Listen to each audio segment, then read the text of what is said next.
Hello students, आज मैं आप लोगों को कॉलेज में एडमिशन से रिलेटेड बहुत इंपॉर्टेंट बातें बताऊंगा।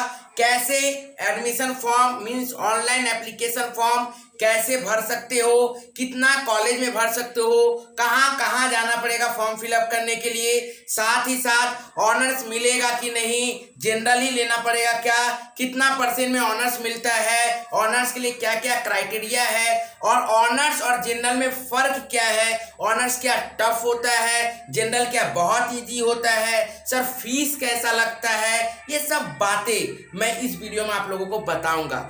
बहुत इंपॉर्टेंट वीडियो है आप लोगों के लिए। फॉर्म फिलअप करने से पहले आपको ये वीडियो पूरा सुनना पड़ेगा, नहीं तो आप लोगों से गलती हो सकती है फॉर्म फिलअप में। तो प्लीज वीडियो को पूरा सुनिएगा और यदि अभी तक आप चैनल को सब्सक्राइब नहीं किए हो तो सब्सक्राइब करके रखिए, क्योंकि आने वाले समय में फॉर्म फिलअप से लेकर मेरिट लिस्ट, एडमिशन डेट, मैं सब इसी चैनल पे आप लोगों को अपडेट देते रहूंगा। तो ये चैनल आप लोगों के लिए बहुत हेल्प करेगा, तो प्लीज सब्सक्राइब करके रखिएगा और बेल बटन जरूर दबा के रखिएगा ताकि नोटिफिकेशन आप तक पहुंचते रहे। साथ ही यदि आपको वीडियो अच्छा लगेगा और जानकारी लायक लगेगा तो अपने दोस्तों तक जरूर शेयर करिएगा ताकि उनका भी हेल्प हो पाए। आइए बाबू, आज हम लोग एक एक करके सारा टॉपिक पकड़ेंगे। सबसे पहले सर मेरिट लिस्ट कैसे बनता है, मतलब कॉलेज में जो लिस्ट आएगा वो कैसे आएगा, 4 सब्जेक्ट लेके आएगा कि 5 सब्जेक्ट लेके आएगा कि 6 सब्जेक्ट लेके आएगा, ये बातों को आपको समझना पड़ेगा। देखिए बाबू, मैक्सिमम कॉलेज क्या करती है, बेस्ट ऑफ 4 में लेती है। बेस्ट ऑफ 4 क्या करती है बाबू, मैक्सिमम कॉलेज करती है क्या, बेस्ट ऑफ 4 लेती है। मतलब 4 सब्जेक्ट जो आपका अच्छा है वो लेती है, 4 सब्जेक्ट जो आपका अच्छा है वो लोग काउंट करेगी, उसके हिसाब से मेरिट लिस्ट बनेगा। जैसे मान लीजिए कि आपका हिंदी है 60 नंबर, इंग्लिश है 75 नंबर, अकाउंट्स है 60 नंबर, बीएसटीडी है मान लीजिए 80 नंबर, उसके बाद मान लीजिए इकोनॉमिक्स है मान लीजिए 55 नंबर, उसका मान लीजिए कॉस्ट टैक्स है या फिर बाकी लोगों का कुछ भी हो, कंप्यूटर हो या फिर जो भी हो, ठीक है ना, मान लीजिए 40 नंबर। ये मान लीजिए आपका टोटल 6 सब्जेक्ट था, बाकी बहुतों का अलग अलग भी सब्जेक्ट होता है, उससे आपको मैटर नहीं करना, ठीक है। मान लो ये सब्जेक्ट है, ठीक है बाबू। आप ध्यान से बात को समझिए कि ये यदि हुआ, ठीक है ना, कॉस्ट टैक्स रहता है, मैथ रहता है, ये बहुत सारा सब्जेक्ट रहता है, लोग इग्नोर करिए, ठीक है। तो ये हुआ तो कॉलेज क्या करेगी, आपका बेस्ट ऑफ 4 लेगी, बेस्ट ऑफ 4 लेगी। इसको मैं थोड़ा अलग परसेंटेज देता हूं ताकि आपको समझने में सुविधा हो। तो बेस्ट ऑफ 4 लेगी मतलब जिसमें ज्यादा मार्क्स है, तो मार्क्स किसमें ज्यादा है, 75 65।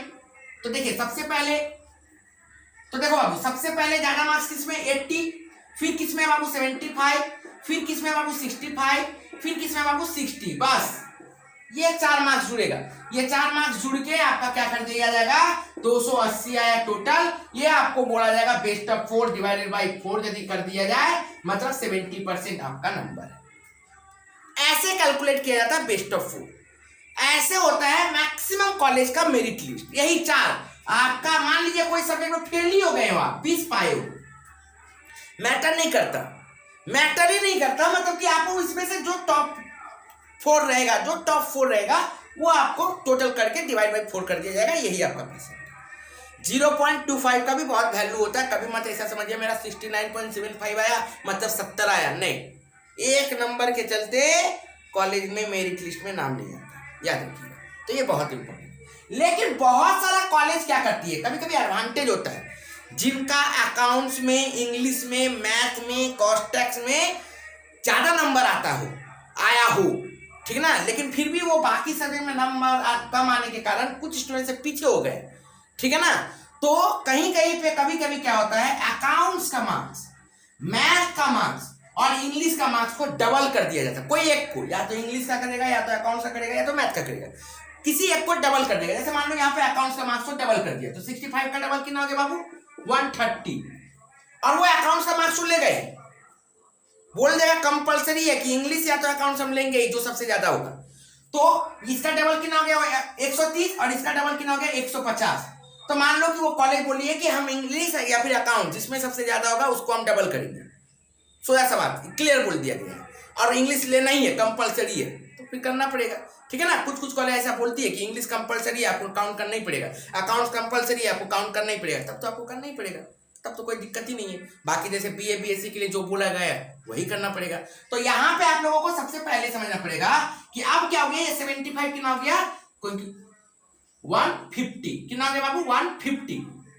अब 150 हो गया सर, तो ये कितना हो जाएगा बाबू, अब 355 कितना हो जाएगा, 355 डिवाइडेड बाय 5 कर दो, आप डिवाइडेड बाय 5 कर दो, तो कितना आ गया सर, 71%। देखिए अभी 70 आया था, अभी कितना हो गया, 71%। तो इस तरह से कैलकुलेट होता है, लेकिन जनरली क्या किया जाता है, बेस्ट ऑफ 4 लिया जाता है, माने टॉप 4। आपका रिजल्ट में जिसमें सबसे ज्यादा मार्क्स टॉप 4 में दिख रहा है उसको जोड़ लो, वही बेस्ट ऑफ 4 के हिसाब से मार्क्स होता है। कोई कोई कॉलेज होता है जो अकाउंट्स को डबल, इंग्लिश को डबल, अकाउंट्स इंग्लिश लेना कंपलसरी है, कुछ कुछ कॉलेज देती है, वो नोटिफिकेशन आपको दे देगा, ठीक है ना, उस हिसाब से। और आते जाएगा फॉर्म तो मैं बताते जाऊंगा कि किस कॉलेज में क्या बोला है। तो फॉलो करते रहना है, सब्सक्राइब जरूर करके रखना, ताकि आपको हर एक बात मिस ना हो, हर एक चीज आपको डिटेल से पता चले। और एकमात्र Roshan sir gold dream tutorial channel में आपको ये सब चीज बताएंगे एक एक करके, ठीक है बाबू। अब देखिए, अब आते हैं क्या सर, अब आते हैं सर फॉर्म फिलअप का स्टेप।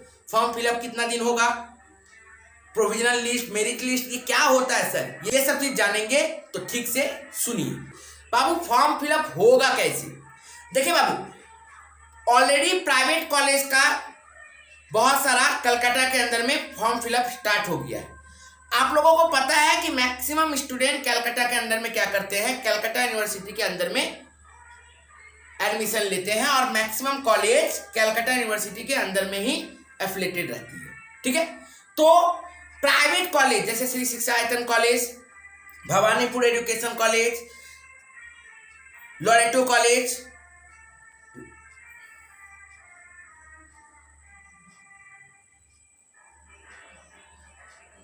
स्कॉटिश कॉलेज और बहुत सारी कॉलेज, सेंट जेवियर्स कॉलेज, ये सब क्या है, ऑलरेडी एप्लीकेशन फॉर्म दे दी है और सभी बच्चे एप्लीकेशन फॉर्म फिलअप भी कर रहे हैं। लेकिन मेन बात है गवर्नमेंट कॉलेजेस, मतलब जहां पे फीस थोड़ा कम लगता है, वो कब से अप्लाई करवाएगी। तो बाबू बहुत जल्द अप्लाई होने वाला है, उसका कोई आप लोगों को टेंशन नहीं लेना है। और डेट जब भी आएगा अप्लाई का, उससे आप लोगों को याद रखना पड़ेगा कि मैक्सिमम 10 से 15 दिन का आप लोगों को टाइम दिया जाएगा फॉर्म फिलअप करने के लिए। तो हड़बड़ाना नहीं है बाबू। पहला बात ये नहीं कि जिस दिन फॉर्म फिलअप स्टार्ट हुआ उसी दिन फॉर्म फिलअप के लिए करना ही है, नहीं, आपको 10 से 15 दिन तक देगा टाइम। और आप पहला दिन करो या फिर लास्ट का दिन करो या तो बीच का दिन करो, ठीक है ना।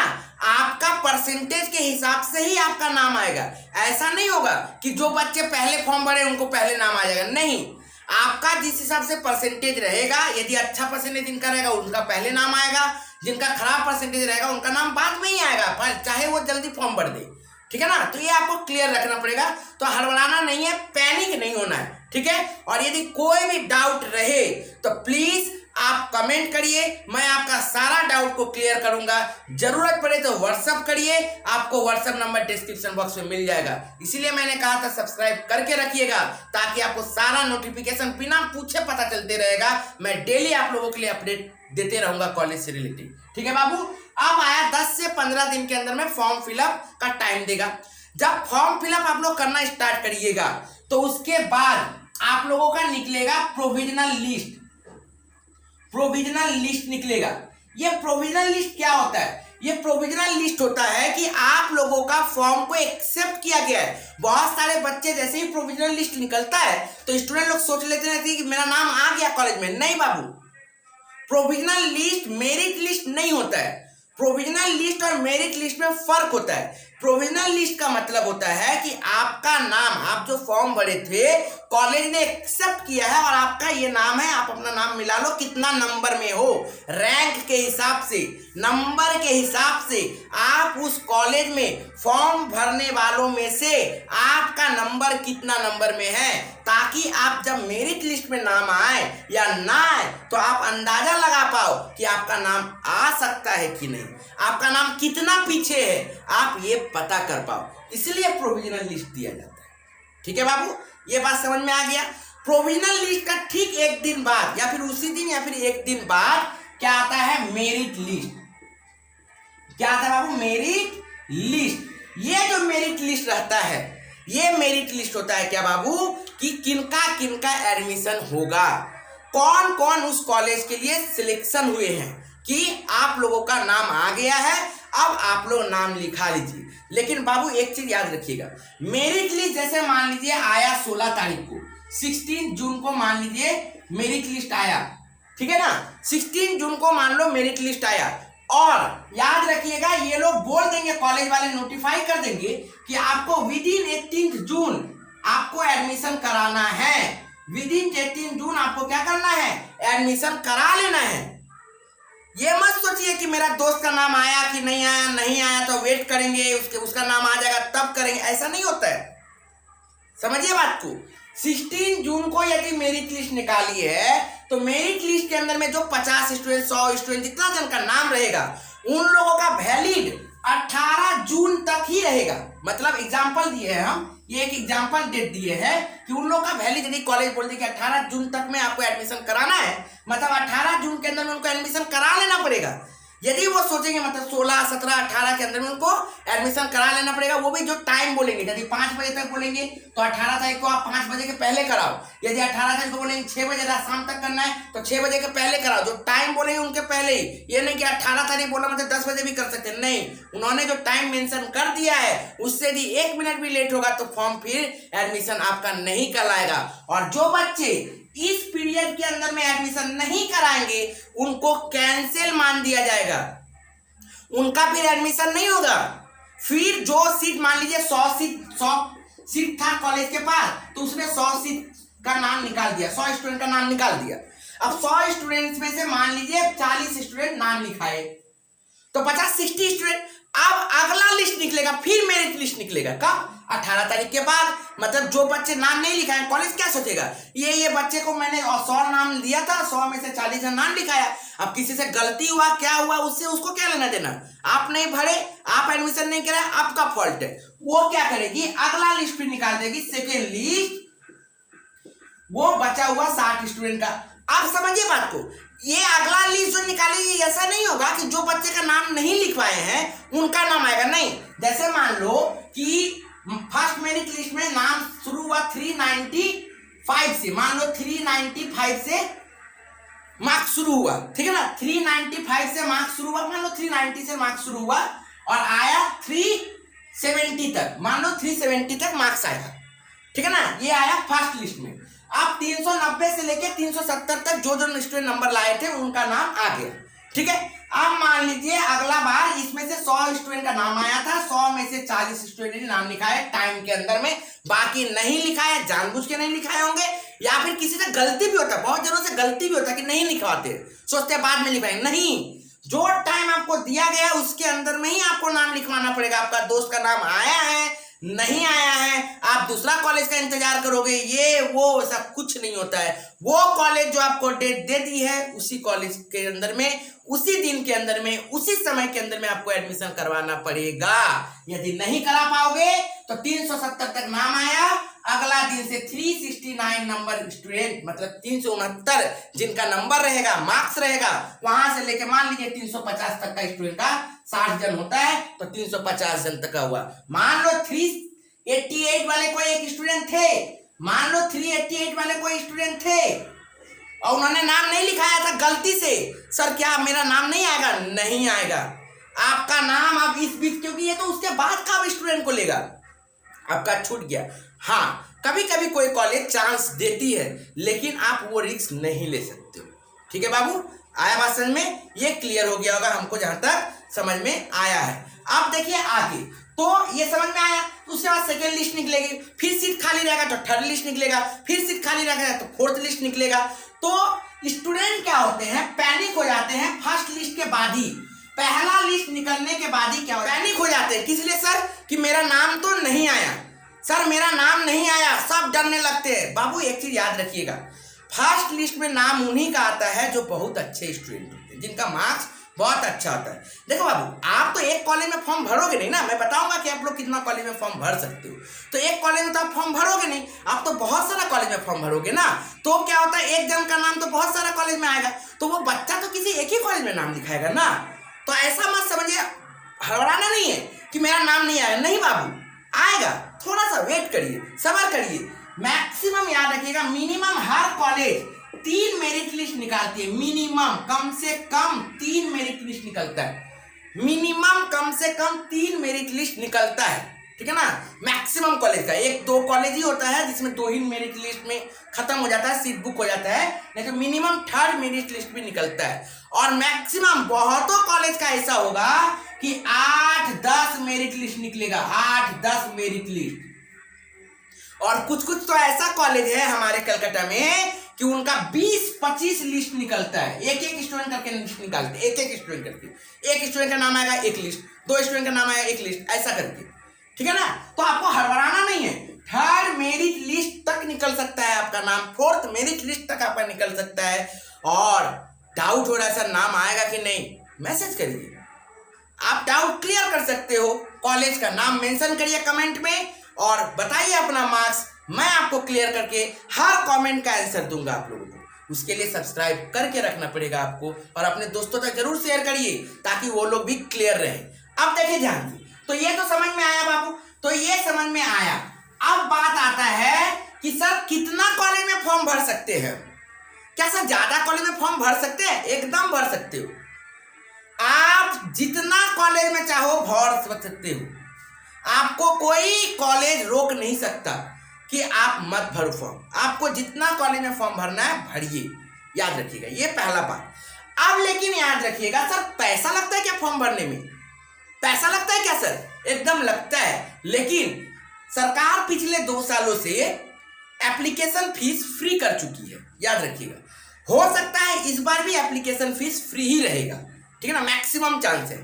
फिर भी इसीलिए मैंने बोला था कि आप लोग पहला दिन जिस दिन फॉर्म फिलअप हो रहा है उस दिन प्लीज 1-2 दिन वेट कर लीजिएगा, क्योंकि कभी कभी एप्लीकेशन फीस माफ करने का 1-2 दिन बाद नोटिस आता है और जो फॉर्म भर देते हैं उनको फिर रिफंड करने में बहुत प्रॉब्लम होता है या फिर रिफंड नहीं भी होता है, ठीक है ना, तो पैसा चला जाएगा। तो मैक्सिमम चांसेस है आप लोगों का कि फ्री में एप्लीकेशन फॉर्म भरा सकता है, ठीक है ना। तो थोड़ा सा वेट करना है, ओके बाबू। लेकिन जो डेट आएगा ज्यादा वेट नहीं करना, 1-2 दिन तक में यदि कोई नोटिस नहीं आया तो फॉर्म फिलअप करना शुरू कर दीजिएगा, डेली फॉर्म फिलअप करिए। आप ये मत सोचिए कि हम तो 2 ही कॉलेज में फॉर्म भरेंगे, हमको तो इसी कॉलेज में जाना है, हम और कॉलेज में नहीं फॉर्म भरेंगे, एकदम गलत कर रहे हो आप। प्लीज आप ऐसा मत करिएगा। जब भी आप कॉलेज का फॉर्म फिलअप करिएगा तो मान लीजिए आपका जो भी ड्रीम कॉलेज है, आपको जो भी अच्छा कॉलेज है, लेकिन कॉलेज तो आप वैसे ही चूज करोगे ना, आपका परसेंटेज, आपका मार्क्स देख के ना आप कॉलेज चूज करोगे। ये भी तो बात है कि मेरा मार्क्स कैसा है उस हिसाब से ना हम कॉलेज चूज करेंगे। मेरा मार्क्स आएगा 60%, हम बोलेंगे गोयनका कॉलेज में जाएंगे जहां पे 95% पे स्टूडेंट लेगी, 90% के ऊपर लेगी, तो कैसे होगा? तो आपको प्रैक्टिकल भी सोचना है कि मेरा मार्क्स कैसा है। मैं किसी को कम नहीं बोल रहा हूं, किसी को ज्यादा नहीं बोल रहा हूं, लेकिन अपने आप को तो समझना पड़ेगा ना कि मेरा कितना परसेंटेज मार्क्स है, उस हिसाब से हम कॉलेज जाएंगे। बाबू सभी क्या करता है, यूनिवर्सिटी के हिसाब से पढ़ाएगी, ठीक है ना। तो कॉलेज को लेके इतना परेशान नहीं होना, हमको इसी कॉलेज में जाना है, मेरा रोना धोना निकल जाएगा, क्यों नहीं हो रहा है, एकदम नहीं। और याद रखिएगा, कोई भी यदि बोलेगा हम तेरा करवा देंगे, इतना पैसा लगेगा, हम तेरा करवा देंगे, इतना पैसा लगेगा, ये सब फालतू बात है, कुछ नहीं होता है, ऐसा कुछ नहीं होगा बाबू, याद रखिएगा। वो लोग जो करेंगे ना वो आप लोग भी कर सकते हो, उसके लिए भी एक नियम है, उसके लिए भी एक प्रैक्टिस है, और उसको फॉलो करने के लिए, वो जानने के लिए आपको फॉलो करते रहना पड़ेगा मेरा वीडियो को, ताकि कब वो वीडियो निकलता है, क्योंकि अभी वो नहीं आएगा, वो आएगा बाद में, ठीक है ना। तो मैं उस समय बताऊंगा कि कैसे इस प्रैक्टिस को फॉलो किया जाता है, ठीक है, अगला वीडियो में। तो प्लीज सब्सक्राइब जरूर करके रखिएगा। तो आप सर ज्यादा से ज्यादा कॉलेज में सब समय, यदि मान लीजिए फ्री है तो क्या जाता है आपका, जब आपका कोई पैसा कट नहीं रहा है तो आपको फॉर्म भरने में क्या जाता है, समय जाता है ना जी, 10 मिनट 15 मिनट आधा घंटा लगेगा एक फॉर्म भरने में, क्या जाता है। सब समय याद रखिएगा, जो भी आपका ड्रीम कॉलेज है, जिस कॉलेज में भी आप जाना चाहते हो, पहला बात तो ये मत सोचो मेरा दोस्त जिस कॉलेज में जाएगा उसी कॉलेज में, जरूरी नहीं है। दोस्त का मार्क्स सेम है क्या, यदि सेम है तो फिर बैठे रहो, एक साथ जाओगे। यदि दोस्त का मार्क एक नंबर भी चेंज है तो कुछ भी हो सकता है, याद रखिएगा, कुछ भी हो सकता है। जरूरी नहीं कि आपका नंबर, जो दोस्त का नाम जिस स्कूल में आएगा, जिस कॉलेज में आएगा, आपका भी उसी कॉलेज में आ जाए, ऐसा जरूरी नहीं है। तो थोड़ा सा वेट करना पड़ता है, ठीक है। तो ये सब चीज थोड़ा समझिएगा, थोड़ा समझदार बनिएगा। अब आप लोग कॉलेज में आ रहे हो, ठीक है। अब देखिए कितना कॉलेज में सर, सबसे पहले याद रखिएगा, जो भी आपका ड्रीम कॉलेज रहेगा उसका पैरेलल में कम से कम 2-3 कॉलेज और भरिएगा। मतलब मान लीजिए कि आपका 60% नंबर आया है, 55% नंबर आया है, 75% नंबर आया है, 85%, जो भी आपका है, तो आपका जो ड्रीम है कि 85% के हिसाब से इस कॉलेज में मेरा नाम आ जाएगा, तो उसी का पैरेलल, इसी बराबर का कॉलेज में और 2-3 में जगह भरिए कि ये कॉलेज में भी इतना परसेंट में आ जाता है, ये कॉलेज में भी इतना परसेंट में आ जाता है, तो भरिए, ठीक है ना। और पिछले बार के हिसाब से मत सोचिएगा कि पिछला बार तो इतना परसेंट में इस कॉलेज में हुआ था, नहीं।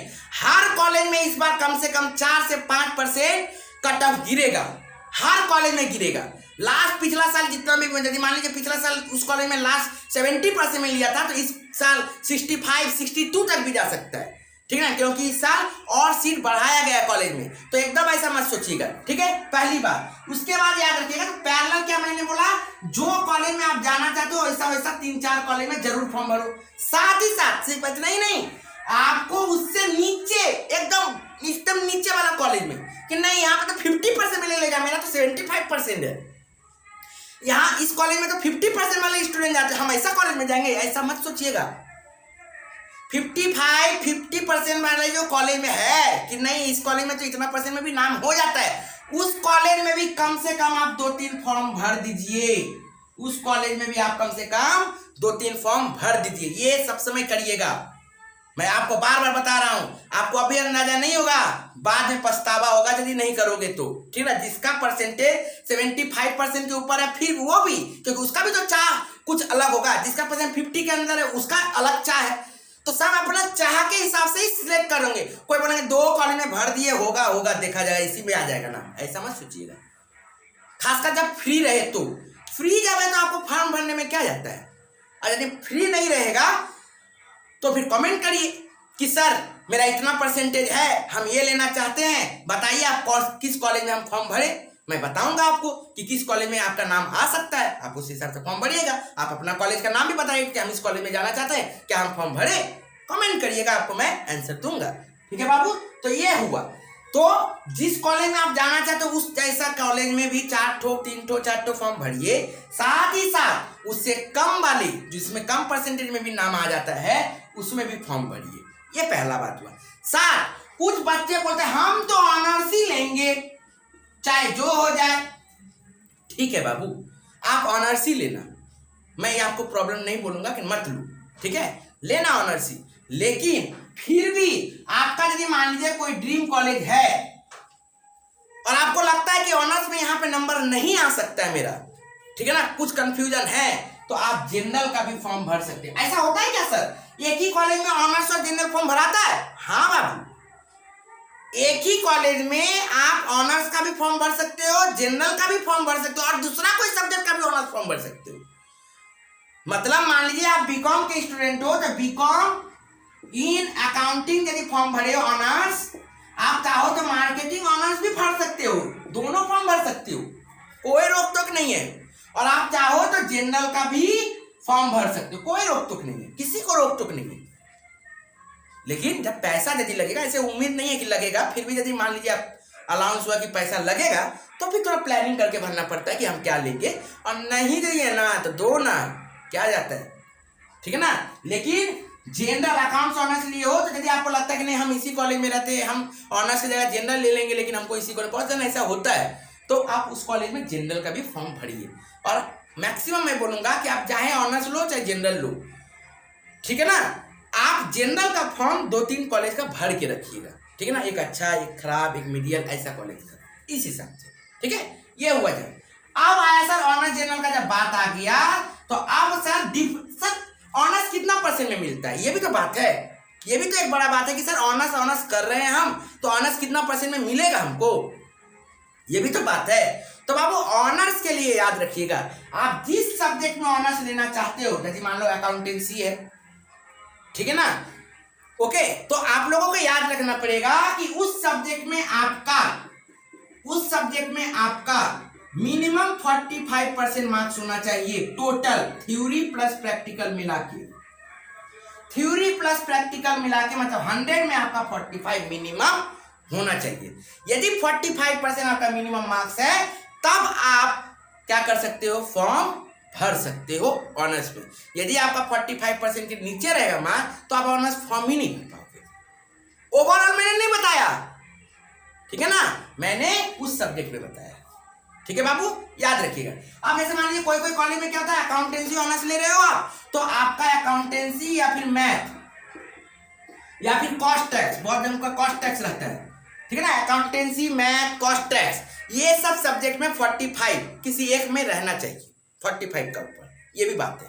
और कुछ कॉलेज ऐसा भी है कि जो बच्चे मैथ में फेल होते हैं ना, किसी का एडिशनल होता है मैथ और वो बच्चे मैथ ठीक से क्लियर नहीं कर पाते हैं, तो हो सकता है बीकॉम वाले स्टूडेंट किसी का मैथ में मार्क्स फेल भी होता है, तो कुछ कॉलेज है जो उनको ऑनर्स का फॉर्म ही नहीं भरने देती है। उस कॉलेज में, सब कॉलेज नहीं, अकाउंट में मार्क्स अच्छा 45% से ऊपर है, आपको मिल जाएगा ऑनर्स का फॉर्म भरने। लेकिन कुछ कॉलेज में ऐसा भी होता है कि ऑनर्स यदि मैथ का मार्क्स यदि कम है, मतलब फेल है, तो फॉर्म नहीं भरने देती, या फिर अकाउंट्स में यदि फेल है और मैथ में पास है तो फॉर्म नहीं भरने देती ऑनर्स की। ये भी बात तो समझिएगा, ठीक है। तो ये सब थोड़ा टैक्टिस है, जब जिस कॉलेज का भी नोटिस आए तो एक बार थोड़ा सा नोटिफिकेशन पढ़ लीजिएगा। पिछला साल ऐसा एक कॉलेज किया था तो उस कॉलेज में ऐसा हुआ था, ठीक है, फॉर्म ही नहीं भर पाए थे स्टूडेंट, ठीक है।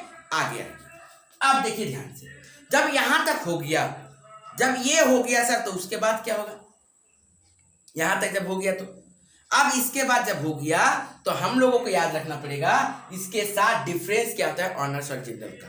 बाबू जैसे कि आप लोगों को पता है कि 4 साल का कॉलेज होगा, ऑनर्स और जनरल का मोटा मोटी सब्जेक्ट सेम रहता है। 3rd 4th 5th 6th जब जैसे 3-4 सेमेस्टर के बाद जब जाओगे तो एक आध सब्जेक्ट बढ़ेगा ऑनर्स वालों को, जनरल को नहीं बढ़ेगा। ऑनर्स वालों को एक आध सब्जेक्ट एक्स्ट्रा पढ़ना पड़ेगा। इससे भी ज्यादा बड़ा बात होता है कि ऑनर्स वालों लोग को पेपर जो एग्जाम में रहती है, पढ़ाई एकदम सेम जैसा रहेगा, थोड़ा सा टफ आगे पढ़ना है, एक्स्ट्रा पढ़ना है आप लोगों को। पेपर ऑनर्स वाला का अलग आता है, जनरल वाला का अलग आता है। ऑनर्स वाला का क्वेश्चन का लेवल अलग आता है, जनरल वाला का क्वेश्चन का लेवल थोड़ा इजी आता है। ऐसा जरूरी नहीं है, कभी कभी जनरल का कोई पेपर टफ हो जाता है, कोई पेपर, लेकिन माने नेचुरली जनरल का पेपर क्या होता है, सब समय थोड़ा इजी रहता है। लेकिन ऑनर्स का पेपर, ऑनर्स कर रहे हो ना तो आपको स्पेसिफाई होना चाहिए, आपको एकदम नॉलेज होना चाहिए अच्छा, तो इसलिए थोड़ा सा पेपर टफ आता है, थोड़ा सा घुमा के आता है, तो पढ़ाई थोड़ा सा अच्छा से करना पड़ता है, ठीक है ना। और जनरल के लिए उतना नॉर्मल अपना पढ़ाई कर रहे हैं, अपना स्पीड से कर रहे हैं, चलेगा। लेकिन आपको ऑनर्स के लिए 100% एफिशिएंसी से आपका पढ़ाई करना पड़ेगा, ठीक है। अब आते हैं कुछ बात कि बहुत सारे कॉलेज, बहुत सारे स्टूडेंट क्या होते हैं कि कॉलेज के साथ, पढ़ाई के साथ कुछ काम भी करते हैं। उनका फिनेंशियल कंडीशन, कोई को तो शौक से करते हैं, शौक से करने वाला का तो मैं कुछ बात ही नहीं बोलूँगा, वो लोग का कोई करियर नहीं है आगे, मैं जानता हूँ। लेकिन जो बच्चे प्रॉब्लम, जो जिनको सच में प्रॉब्लम है, वो बच्चे यदि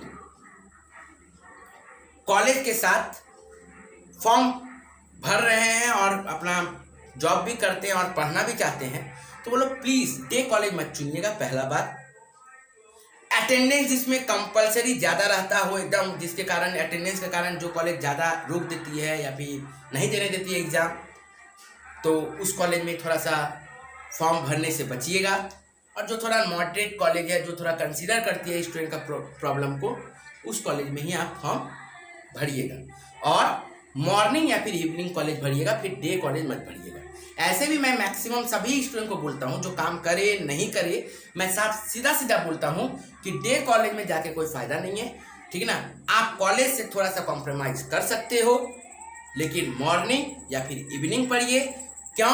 क्योंकि आप फ्यूचर में यदि कुछ भी कोर्स कर रहे हो, कोई प्रोफेशनल कोर्स में जा रहे हो, कुछ भी कोर्स कर रहे हो, कुछ भी एडिशनल पढ़ने जा रहे हो, तो आपको वो हेल्प करता है टाइम को मेंटेन करने में। डे वाला कॉलेज में रहने से क्या होता है, पूरा टाइम वेस्ट हो जाता है, ठीक है ना। ये एक मैटर है। और खासकर वो डे कॉलेज जिसमें अटेंडेंस कंपलसरी कर देता है वहाँ पे, ठीक है ना। ओके, ठीक है। अच्छा, अब देखिए ध्यान से, यहाँ तक हो गया सर। कॉलेज भी मैंने बता दिया कि कौन सा कॉलेज में जा सकते हो, कैसा कॉलेज में आपको फॉर्म भरना है, फीस भी मैं अच्छा एडमिशन फीस। बहुत बच्चों का फिनेंशियली भी प्रॉब्लम होता है, उन लोगों को एडमिशन फीस से रिलेटेड कुछ बातें भी जानना चाहिए। बाबू सुनो, एडमिशन फीस गवर्नमेंट कॉलेज का, कोई कॉलेज क्या होती है 2 सेमेस्टर का एक साथ लेती है, जैसे कि आप लोगों को पता है 1 सेमेस्टर का 6 महीना होता है, ठीक है ना। तो कोई कॉलेज क्या होती है 2 सेमेस्टर का एक साथ पैसा लेती है, कोई कॉलेज क्या होता है एक सेमेस्टर का पैसा लेता है। तो यदि मान लीजिए 2 टाइप का, हमारे कलकत्ता में 2 टाइप का कॉलेजेस है, ठीक है ना, 2 टाइप का कॉलेज है, समझिए बात को। मैं एक सालाना के हिसाब से बता रहा हूँ, और उसको यदि मान लीजिए 6 महीना में कॉलेज लेगी तो फिर उसका क्या होगा। 2 टाइप का कॉलेज है, एक है जो बिलो 8,000 एक साल में लेती है, एक साल में बिलो 8,000 माने 8,000 के करीब में वो लेती है, और एक कॉलेज है जो 8,000 से ज्यादा 10,000 के तक में जाती है, अब 10,000 में जाता है। ये 2 टाइप का कॉलेज है।